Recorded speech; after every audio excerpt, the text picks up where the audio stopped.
Wait a second. This isn't your grandma's cancer show.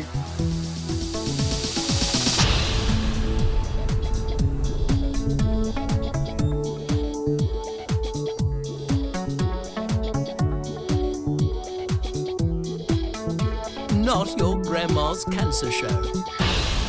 Hi, this is Not Your Grandma's Cancer Show. I'm Tatum, and today we are talking about weight and weight loss because pretty much everything after a cancer diagnosis can contribute to weight gain. So between treatments, steroids, hormonal disruption, stress eating, my personal favourite, and of course now, lockdown. And for many of us that are shielding, that has meant a reduction of all kinds of different activities. So sometimes we've got more weight than we would like to be having, maybe more weight than is comfortable, but not always support for what to do when you're feeling tired, you're feeling depleted. It might feel insurmountable to be thinking about losing weight when you're on top of everything else. So I've got some great guests with me today. We've got Victoria, who is about reframing your relationship with food, finding a bit more of a gentle, bit more of a nourishing approach. And Sarah, who's had cancer herself and now works with other people that have had cancer, getting them back into activity and exercise. And right beside me in the studio, I have Jemil. And Jemil, you were on a track of losing weight when lockdown happened. That's right. And sitting happened. So what happened during that? I gained lots of weight, I think, is probably the most predictable thing that happened. I was really enjoying my routine, actually, before lockdown. I was exercising, it was great. I made smarter choices about eating, and lockdown happened, and I think I might have had a little bit of a breakdown at the same time. And I just started kind of stress eating or comfort eating, as you will. And they're all the things that you would expect not to eat probably on a daily basis, like custard creams and bourbons and, biscuit. Who doesn't love a biscuit? Oh, I mean, yeah. You're in great company here for biscuit loving. And myself, I also ate in lockdown. And so I'm so with you there. And from that time, so you're also immunocompromised, so you've also been additionally shielding. So along with the lockdown, as other people have started to come out of things, have you been able to get back to some of your previous activities? Only recently, actually, in the last sort of few months, 3-4 months. Okay. But for the last, since sort of February, whatever year it is. What year are we in? 2020. In 2020, when we had lockdown, I started lockdown a little earlier than everyone else because I was immunocompromised and immunosuppressed. So I was advised to do it earlier. But I stayed in for lockdowns 1 and 2 inside my house. I didn't even venture out much into the garden. So because when I did, other people were out there. So I stayed in. I was sedentary the whole time, and I am an office worker. I work from home. So it was just sitting. Sitting, yes. So tell me about what was going on in your life when you were diagnosed. So I was diagnosed in 2015. I had just recently joined the company I work for now. I'd been there for about a year. And I was really, kind of enjoying, I was getting into the rhythm of a new job and, really kind of enjoying life, actually. But I was pretty sick at the same time. And it took me quite a while to get a diagnosis. And eventually I got one, and I started treatment pretty quickly, actually. About 4 weeks from diagnosis, I started treatment. And tell me a little bit more about your diagnosis. So I was a non-Hodgkin's lymphoma patient. I was diagnosed as late stage 4, and I have had several different types of chemotherapy, including a stem cell transplant. And I finally got remission a month before lockdown. So my lockdown gift was to stay at home with remission, basically. Wow. And I'm still in remission, which is great. In fact, in February, I shall be at 2 years, which would be fantastic news, especially after 5 years of being in and out of treatment. But yeah, I tried to, I'm trying to move on from it and get back And to so, life. in terms of medication, because we were chatting about what we had for breakfast this morning, and you were saying that what you'd taken for breakfast this morning was a bunch of steroids. Because I'm a graft versus host patient, I had an allogeneic stem cell transplant, so I had a donor who was my sister, and I've had several problems. In fact, it hospitalised me at the end of 2019, but with the hospitalisation came remission, so it was kind of a double-edged sword, really. But I have been on steroids ever since, multiple types of steroids, and that leaves me very vulnerable to anything, really. So shielding is sort of a way of life for me anyway, or had been throughout the sort of treatment period. Yeah. But it was much harder, even with that years of experience prior to lockdown, to be sat there in remission thinking, I can go outside, but no, I can't.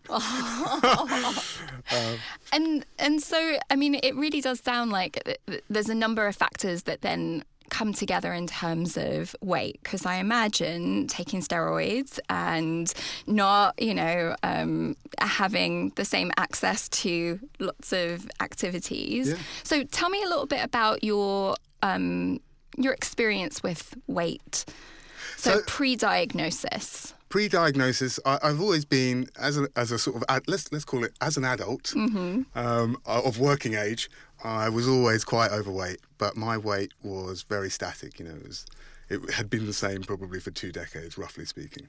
And it was always kind of, and you alluded to it earlier, a sort of priority base thing, right? So I wanted to settle several other things in my list of goals before I went for the weight. And over the sort of treatment period over the years, I managed to achieve many of those goals, and so I was left with very few to need to tackle, and I had then the capacity mentally and physically to deal with my weight problem, and I did quite well in 2019. I'd managed to lose, let's say, 20 kilos or something like that, just from walking and making minor smart choices. But no real big change, just small things, right?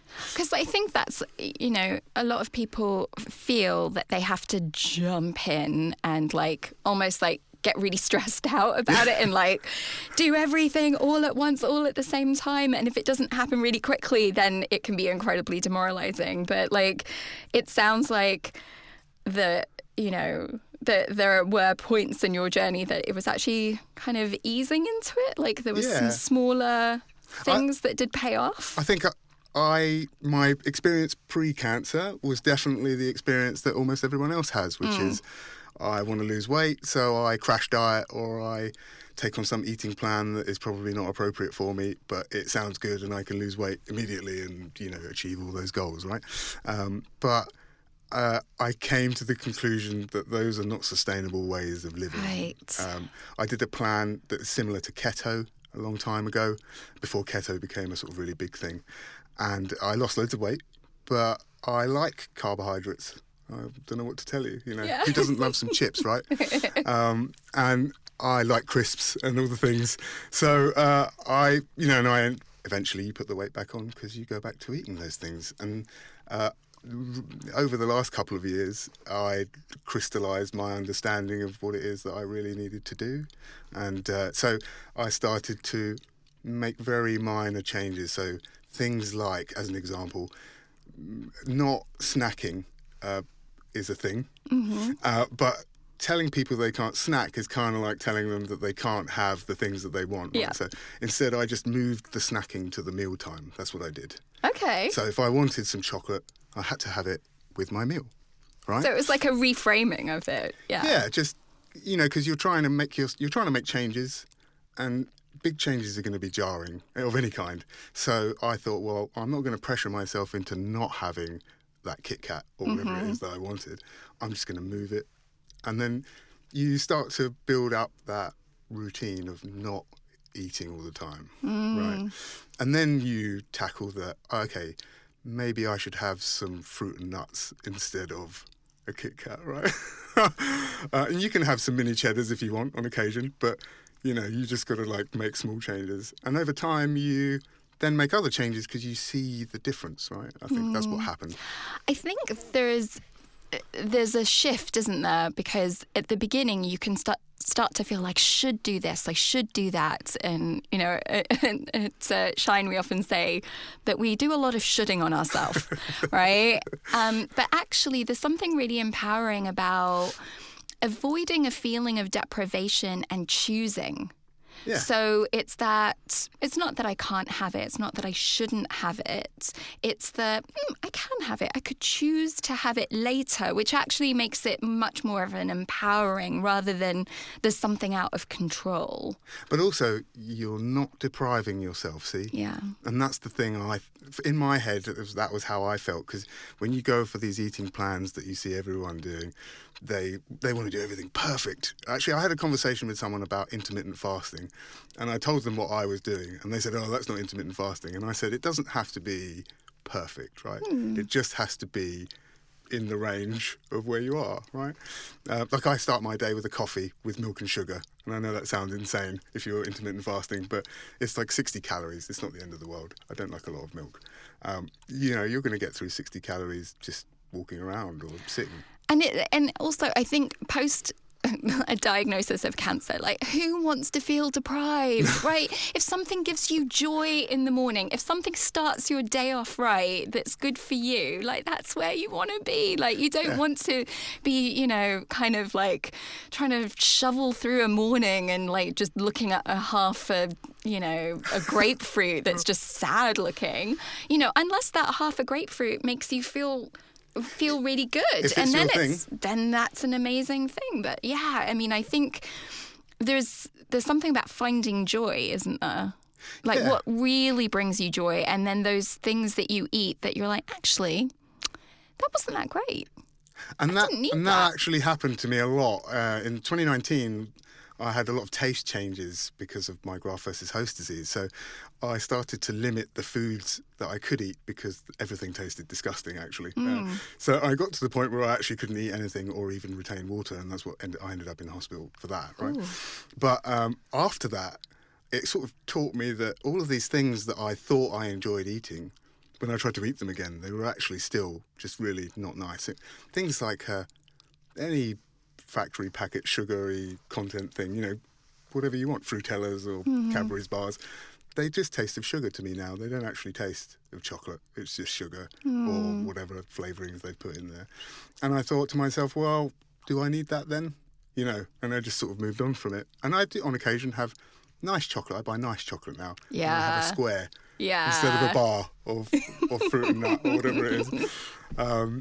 But yeah, you just make these tiny contextual changes, and you'll see the difference, and then you're compelled with the difference to just keep doing it. Yeah. So where are you on your, how much have you lost at the moment, and how are you feeling about where you are now? I'm feeling really good, actually. So I started what I'm currently doing, let's say mid-June. Mm-hmm. And since mid-June, I have lost 41.5 kilos. Just by calorie restricting, not amazing calorie restrict, just 1,500 calories a day, being careful with the choices I make for those 1,500 calories. But, if I want McDonald's cheeseburger or whatever, have had those. Yeah. And I did intermittent fasting, but that worked for the way that I eat and conduct myself in general. So I don't usually wake up and eat. I probably would go to late morning or lunchtime. So I just capitalised on that, and I was able to move that forward and make it longer and longer periods. And I can probably go to 6, 7 p.m. without eating solid food with no problem. Wow. I don't do that, importantly. See, I am a morning eater. I've heard that this is DNA encoded. Really? Yeah. And so, they did a bunch of research. Oh, my God, in the 80s, they were really hot about this. Like, every child needs to have their cereal in the morning, and otherwise they're not going to study at school. But actually, that's only for morning eaters. That if you give breakfast to someone that isn't a morning eater, it's not going to make them feel good, and it doesn't have the same detrimental effect. Like me, if I am not fed in the morning, I'm a gremlin. See, like, I have to have coffee, but not food. Wow, no. And I need toast. That was so I've also lost some weight that I ballooned for me during lockdown, which was stress eating. Yeah. Absolutely. And the thing was, it worked. Like, I was under a lot of stress, and to some degree it got me through some really tough times. But then came the point where I was like, okay. But what I did was I focused on relaxation, Right. so that I could adjust my stress behaviors, because it's that fuck it. Oh, you know what? I've already had one biscuit. Fuck it, I'll just have the lot. Or, and that's actually coming from adrenaline. That's coming from you're overwhelmed. You've got too much on your plate. And so what I really focused on was trying to look after myself, like on a really, really basic level. Yeah. And then from that, the weight started to shift. But have you noticed that attitude is everywhere? Everyone seems to have that fucking attitude at the moment. I mean, everyone's almost super everything, stressed, right? yeah. And I noticed something similar, and I was thinking, it's that reaction that you have to control, right? Because you can do it anyway. People lose their temper now outside, and the people are getting into fights for minor, trivial things. And it goes from that extreme to the extremes of, oh my God, I'm just going to smash in this cheesecake, and actually that wasn't enough, so I'm going to go and have something else. So, yeah, sometimes you do have to really control yourself. Last night I did have some cheesecake, actually, but like in moderation, right? Yeah. Well, and I think a lot of that comes from when you're feeling good about yourself. Like, then it's about choices, not about like good and bad. Yeah, it's kind of like, oh, like I fancy this. Like this is good. Like, yeah. Last night I had some comfort food. But if 80% of the time you're making good choices. Yeah, exactly. And 80% of the time I'm like trying to tune in and go, what do I really need? And actually, what I really need is some kale. Like, actually, that's going to make me feel better. I have to say, I'm going to admit that never has occurred to me ever. Oh, I love it. But I like it when I don't have to wash it. I'm lazy with my kale eating. Oh. So I do get like a more expensive pack of it that's pre-washed. And then I'm a lazy eater. Love cooking. So Victoria's here. She's joining us over Zoom. Victoria, is any of this... So you work with people that are... coming into a part of their lives where they want to explore losing weight. Any of this conversation sound familiar to you? Absolutely, and it's so refreshing to hear you talk, Jemil, actually, and your approach to this. It's lovely. So I'm a dietitian, and I support people through intuitive eating, which is changing their relationship with food.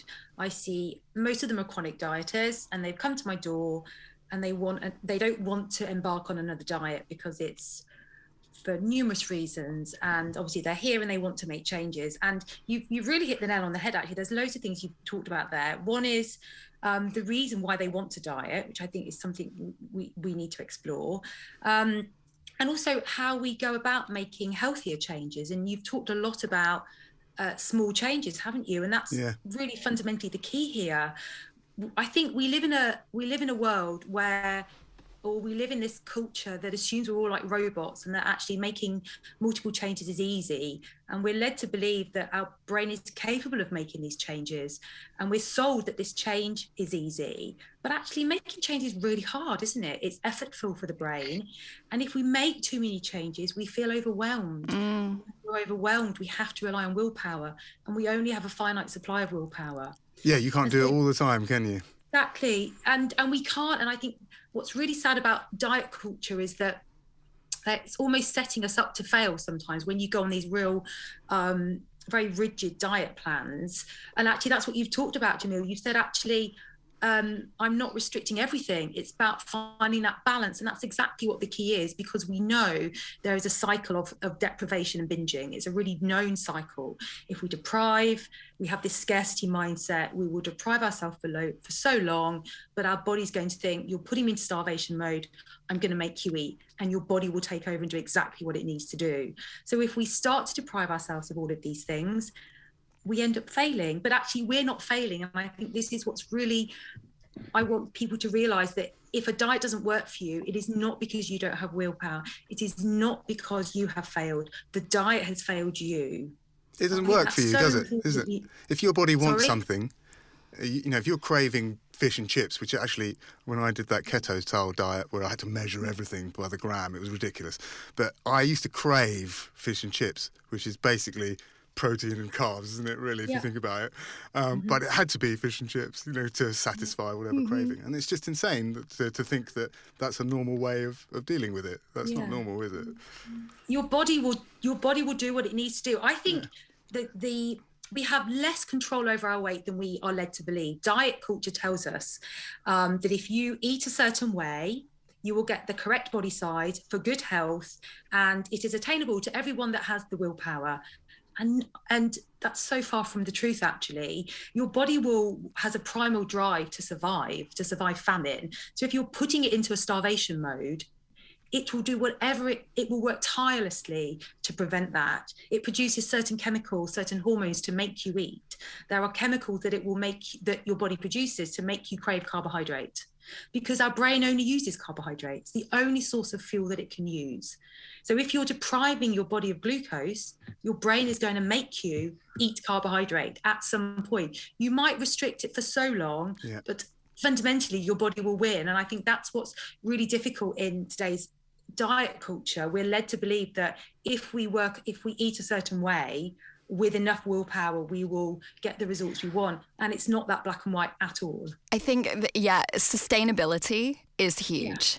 And that resisting what you need is, again, like an energy going out that we, you know, especially post-diagnosis, you don't want that energy, you know, being sucked away into the vortex. But that also makes me feel better, because sometimes I like to eat until I'm stuffed. Like, it is really, really in me. So I have this big salad bowl and I fill it and I let myself eat until I am done. And if half an hour later I'm still hungry and there's some left, I have put it in the fridge, I go back and I keep eating. But I make sure that the food that I'm eating is like lovely, delicious, but also like really healthy. Like but you know, you've made me kind of reframe that, because, you know, the part of me is like, oh, what's wrong with me that sometimes I just want like a massive plate of food. And I'm like, you know, I'm not that big. But your body's trying to tell you. And I think if you think back to when we're toddlers, or you see toddlers, they eat intuitively all the time. If they're hungry, they scream or they shout or they'll make it known. We feed them. When they're full, they turn their face away. They are listening to what their body's telling them. But as you know, with life and everything, we've lost that ability. And a diet culture will tell you, they tell you what you should and shouldn't eat. The diet plan will tell you what you should and shouldn't eat. But actually what you've just described there, Tatum, is you're listening to what your body's telling you, and some days you're a lot hungrier than others. There's nothing wrong with that. Your body's saying, I need a bit more energy today because I did X, Y, and Z yesterday. So you feed it. And I think what's really important is that you don't pass judgment on what's happening in that moment. And one day of that is not going to undo all the other work you've done. Absolutely. No. And actually, that's my day that I often eat a ton of vegetables, because I've like put them all in there, everything that I can think of. Well, do you know? But it's about satisfaction as well. You know, when you talk about eating food, again, there are two things to not binging. One is eating so we're adequately nourished, we feel satisfied, but eating so we feel satisfied. You know, one is we feel physiologically full, but also we're satisfied, and they're both really important. You know, I hear clients all the time eat a bowl full of salad and then worry why they go back for more chocolate. or they go and eat something else, but actually you're not satisfied. Not you, people are not satisfied enough. So they go, actually, I've not got my fix. So give yourself the fix.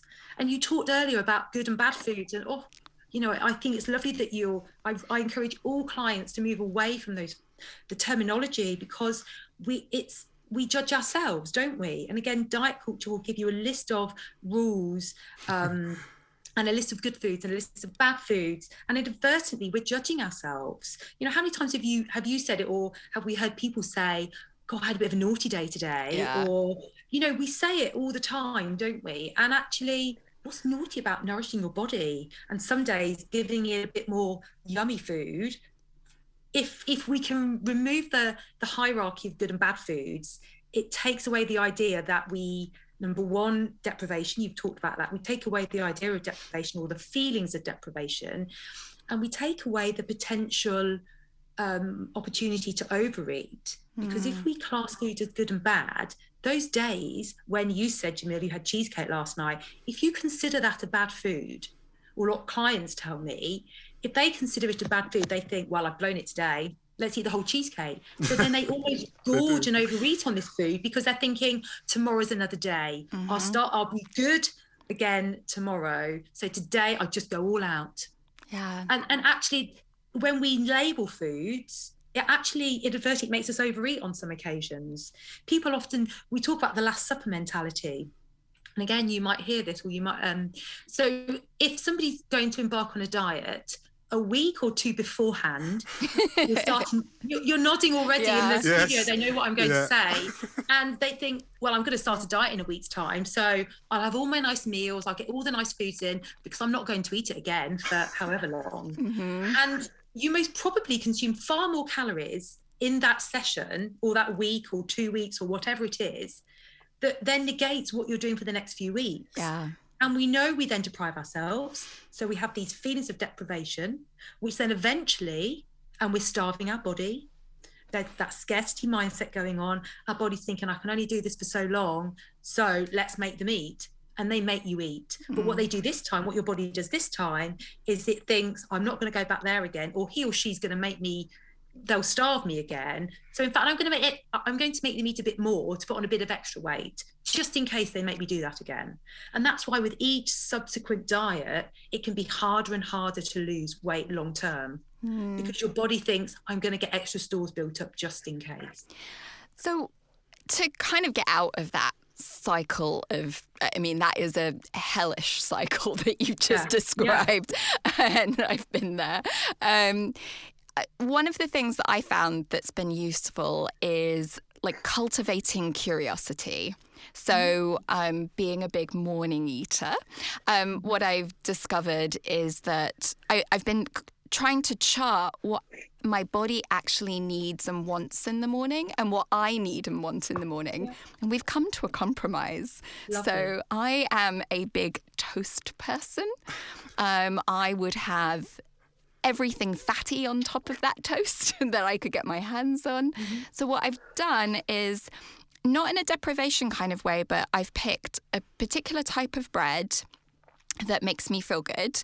I have it in the freezer, so I don't snack half a slice all through the day. I do the same. You do? Yeah, that's to end. And I say my guideline is no more than 2 slices. But the thing that my body loves is muesli with no added sugar, and I put in frozen fruit.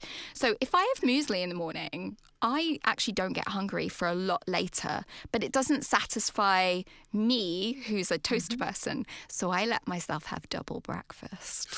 Yeah, but because of that, I have 1 slice of toast as like my mid-morning break. So I have the thing that's nourishing in the morning, then I have my toast to look forward to, and it just sets me up for the rest of the day. But it took a lot of curiosity, like, what do I need?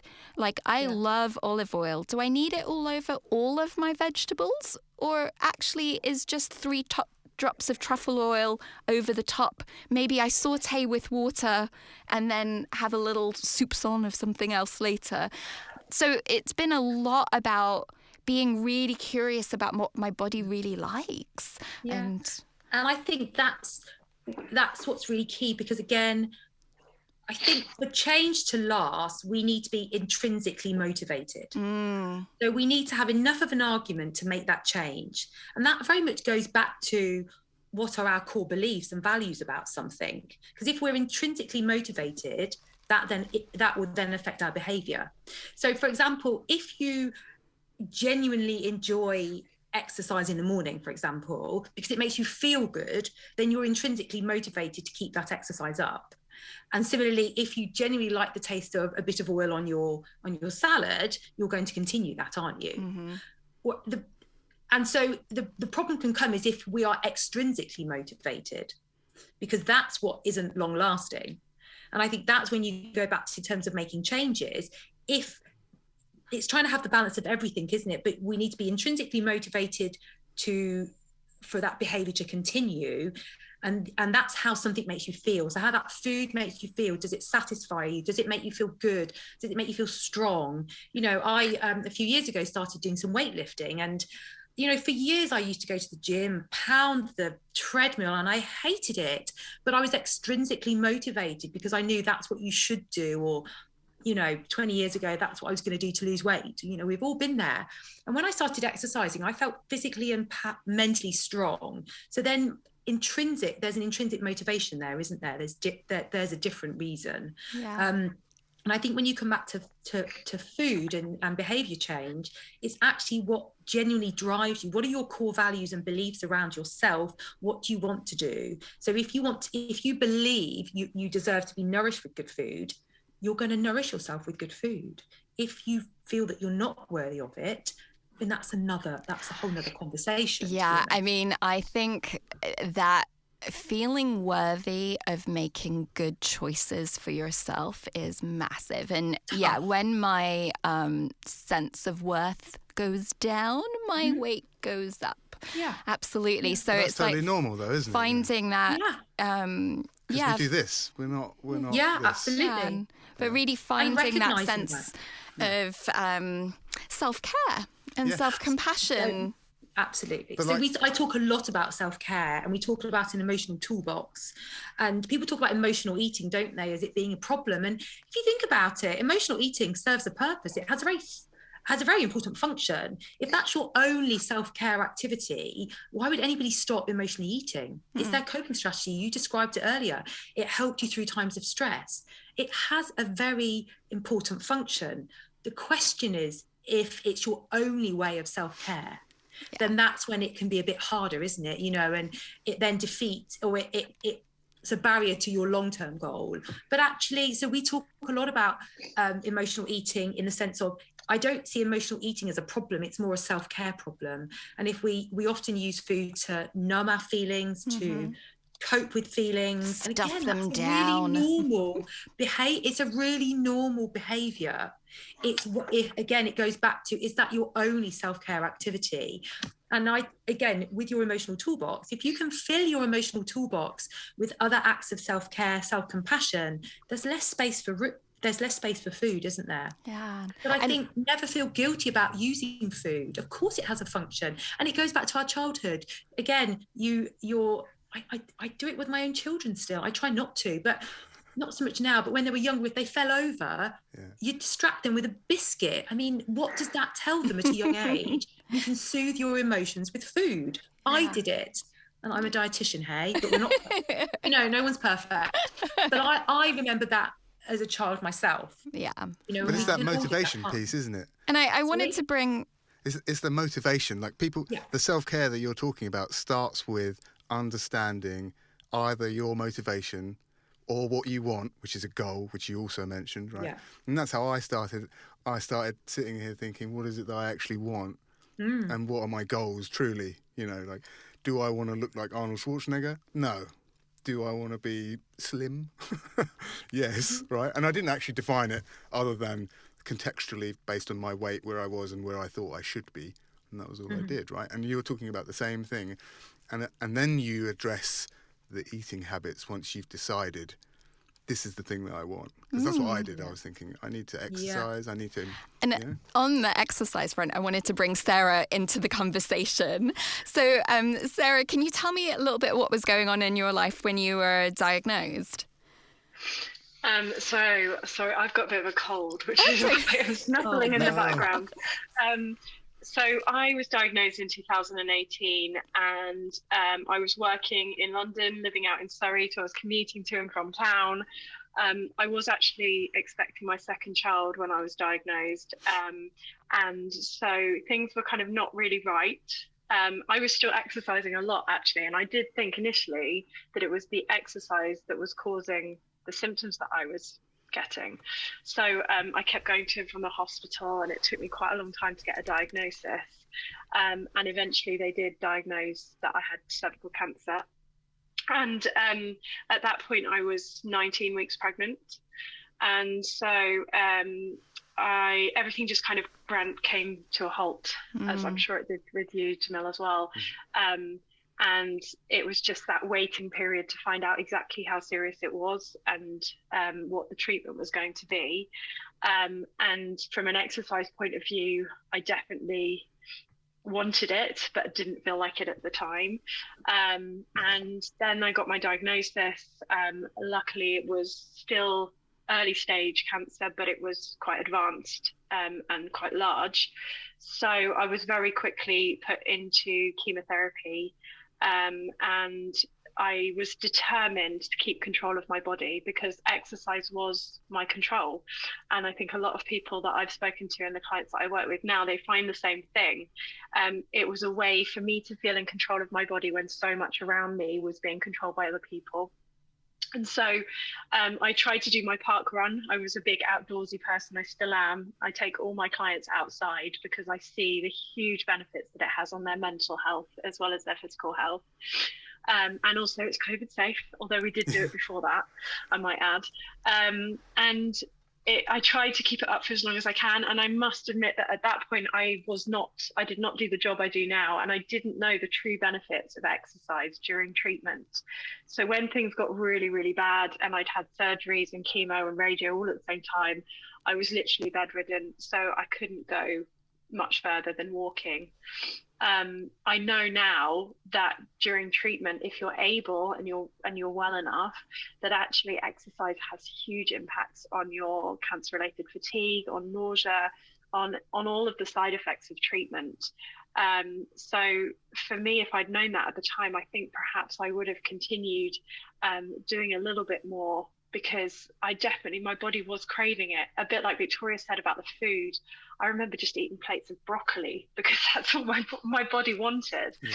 And sometimes that was hula hoops, but it was two different things. And I can definitely relate to the feeling of craving things, and from a more exercise point of view as well. I have to say, when I was under sort of treatment, there were moments where I tried, like you, aggressively clinging to my routine. I was up at 7 every day like I would be for work. And when I was already in that sort of exercise mode, which for me was really only just walking a lot, I tried to aggressively stick to the walking. And even when I was in for my transplant, they had a bike there, so I was there on the bike. I'm so glad. And when I got home, I continued that routine. Walking or just being up early and doing the normal things to try and make sure that I was always in control and I could measure as well, because the measurement bit was psychologically the measurement bit for me was where I needed to live, I think. But I wish I had done more exercise and made probably more effort to lose weight earlier, but I at the time, psychologically, I didn't have the capacity to deal with it, I don't think. And I think you have to... It's about priorities as well. Like exercising during cancer treatment is not necessarily about progression. It's about maintenance of a fitness level that you want to continue to have during your treatment so that you can tolerate it better. Yeah. And I think, weight loss is absolutely incredible. A lot of the clients that I work with now, the purpose of their treatment, of their exercise now, is to help them kind of tolerate some of the ongoing treatment that they're on, to help them feel mentally much more in control, for their own self-confidence. And as a result of exercising and eating better, they do lose weight. But their main goal is actually to to feel more like themselves, really, and to get away from the walls of the hospitals and the houses that they spent so much time in, particularly around COVID, and to get outside and just feel like themselves for, you know, an hour long each week. I think that there's something about especially if you've been quite active before and maybe your energy or maybe physically you're unable to do some of the same things that you did before, sometimes exercise can remind you of what you don't have access to. Yeah. And do you find that some people resist then doing any exercise because, you know, if they used to be able to run a half marathon every Sunday morning and then suddenly they're like completely out of breath and, you know, walking to the corner shop feels like that marathon, do you find that they sometimes will take a step back more because it doesn't look the same as it did before? I think you make a really, really good point. And one thing that I do say to my clients, and it can be a little bit hard hitting, and I don't mean it to be, but your post-body cancer is very different to your pre-body cancer. Your body pre-cancer. I'll get it right in the end. It has been through so much, and you have to treat it with respect and understand that it needs the right food to nourish it, to repair a lot of the damage the treatments have caused it. But also we need to rebuild it in a way that is going to ensure it is living for longer and tolerating the additional treatments that it might need in the future. And so what I try and do with my clients is to make sure that they're rebuilt almost from zero back up to where they were and stronger. But like Victoria quite rightly pointed out, it takes time to do that and patience, and it needs to be done progressively, particularly post-cancer treatment, and depending on various different factors that person might have been through their treatment. But it is kind of a patient wait of seeing that rebuild, but it does happen. And I've got ladies who, you know, they're lifting a lot of weight, they are using barbells, kettlebells, they're so strong. And then other people who are running half marathons again. But I used to be a really big runner. I've had radiotherapy to my pelvis. My oncologist said to me, don't you dare run more than 5K because your hips will shatter. And I was like, really? And I know now what I know. And I know that I can rebuild my pelvis through a various numbers of strengthening activities. And yeah, I can run more than 10K, and it hurts a little bit, but I don't need to run a half marathon. I've got loads of other things that I like doing. I like cycling. I like lifting weights now, which for me is a bit like Victoria's, a new thing that I love. Used to like run. And now, you know, 20 minutes of weightlifting and I feel incredible, and it changes we need to talk, the body in a different way. Totally. I think there's that, it's again kind of thinking about that new body and finding a sense of exploration inside it. So it might not be the exact same things that you liked from before. It might be a new set of things, and actually taking it as an opportunity to maybe try new things out. I know for myself, I had just done my yoga teacher training, so I was kind of at the fittest that I had been right before I was diagnosed. Yeah. And I have a memory that cannot be a real memory, but it's clearly how my body is arranged, this picture. But I would go back into yoga classes, and the picture in my mind is of me body crawling across the floor onto my yoga mat and then just resting there while the rest of the class was doing their things, popping in for a couple and then resting again. So I do remember being like, you know, the body crawling in, I don't think really happened, but I did. If I made it onto my mat, even if I did nothing, I was like, yes. Score, you know? I took up yoga as well, doing this during treatment, and it was so... I only committed to one lesson, right?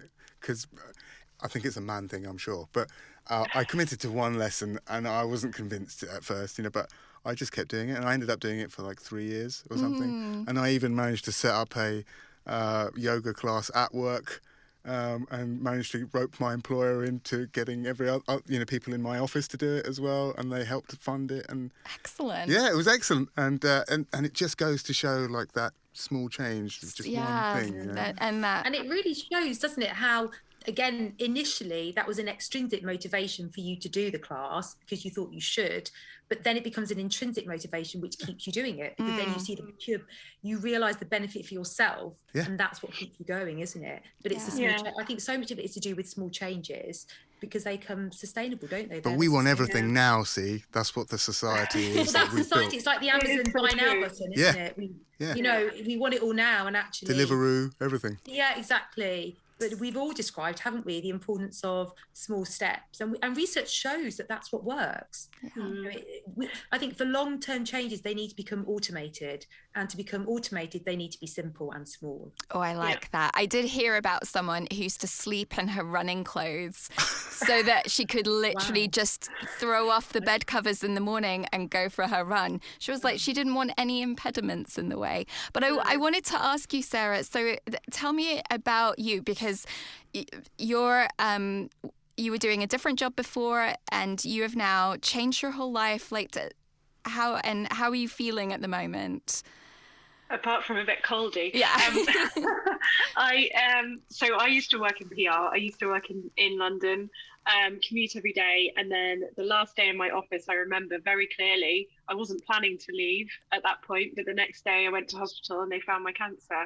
And fast forward kind of, I think 10 months, and I was due to go back to work, and I was thinking, oh God, I don't want to do this.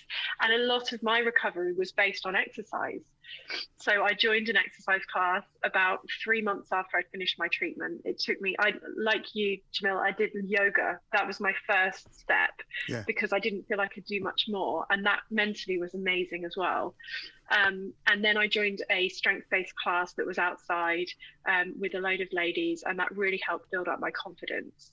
And then about 3 months after that, I thought, actually, there is absolutely nothing for people like me who have recovered from cancer, where there is an appropriate setting and the right training, so that I feel safe doing the exercises that I'm doing.